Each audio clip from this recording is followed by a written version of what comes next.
The GEMÜ 687 valve type is fitted with an optical position indicator as standard.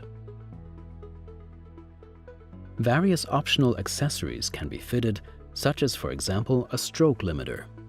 This must be removed before replacing a diaphragm. Before removal, we advise that you measure the installation length of the opening limit as a point of reference to facilitate subsequent refitting. Now loosen the lock nut using an appropriate tool and dismantle the opening limiter. Please observe the safety regulations before removing the actuator. The default position of the valve is important. This can be recognized by the position of the control air connector. For the valve shown, the control air connector is at the lower end of the actuator. This means that this is a valve closed by spring pressure. Valves closed by spring pressure must be actuated and thereby placed in the open position before disassembly of the actuator. Undo and remove the screws using an appropriate tool.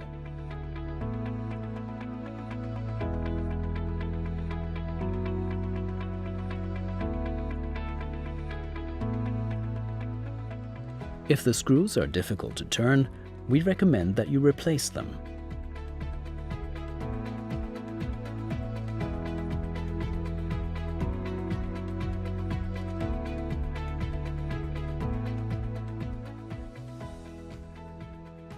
After removing the actuator, you can inspect the valve seat. Carefully remove any impurities.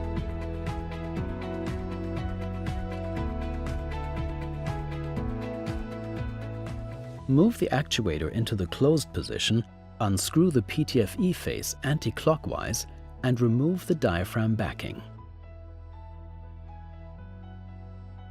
Depending on the valve type, the compressor can be removed. When reassembling, make sure that it is inserted correctly again into the guides. This protects the compressor from being twisted. At the same time, the weir on the compressor is correctly aligned with the sealing weir of the valve body. Before installing the new diaphragm, we recommend that you randomly check the material codes. Line up the diaphragm backing on the actuator flange and screw in the PTFE face in a clockwise direction. When you feel resistance, invert it. You can then raise the corners of the PTFE face diagonally. Screw the PTFE face in further until you can feel clear resistance. At the same time, a dark ring forms in the center of the PTFE face. This means that contact has been made with the diaphragm back. Once this position has been reached, the PTFE face must be rotated backwards until its hole pattern is aligned with that on the diaphragm backing. The PTFE face is then re-inverted. Assembly of the diaphragm is now complete. Return the actuator to the open position and place it on the valve body. If you have correctly assembled the diaphragm, its seal contour will automatically be aligned with the sealing weir of the valve body.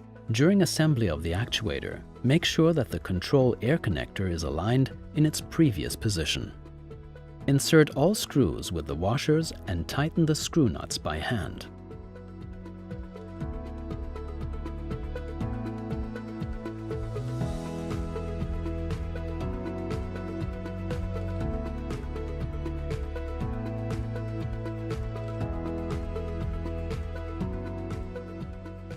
Now place the actuator in the closed position. As the screws are not yet completely tightened, the diaphragm and actuator can center themselves on the valve body when the valve is closed. This procedure also ensures that the diaphragm is placed under low stress.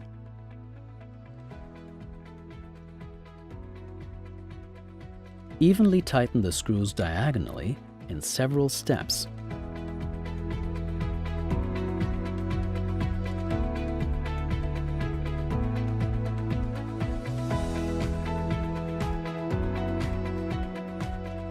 Until you can see a light bulge on the face of the diaphragm.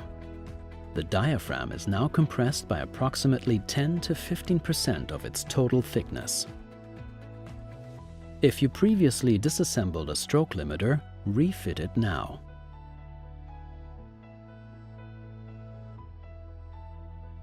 The originally measured installation position is used for orientation and to reach the approximate flow rate. When fitting the new diaphragm, the required flow value must be checked using suitable reference instruments. The assembled accessories may need to be readjusted.